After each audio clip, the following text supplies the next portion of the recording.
Қазақстанда 10 гектар жерді алу жеңілдетілмек. Мәжіліс жер учаскелеріне құқық беру бойынша мемлекеттік көрсетілетін қызметтерді цифрландыру туралы заң жобасын мақұлдады. Енді 10 гектар жерді тегін алу оңайырақ болмақ. Цифрлық даму вице-министрі Әсет Тұрсыновтың айтуынша, екі кадастр жер және заңды біріктіру арқылы азаматтар қағазбастылықтан құтылады. Тиісінше төлқұжаттың электронды нұсқасы мүлік ретінде бірдей болады.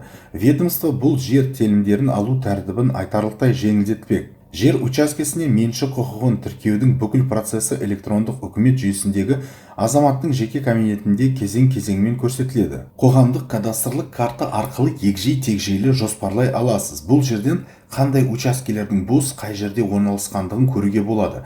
Содан соң өзіңізге ұнаған бөлікті кесіп, заңға сәйкес оны аукционға шығаруға өтінім берсеңіз болады, деді цифрлық даму вице-министрі Әсет Тұрсынов.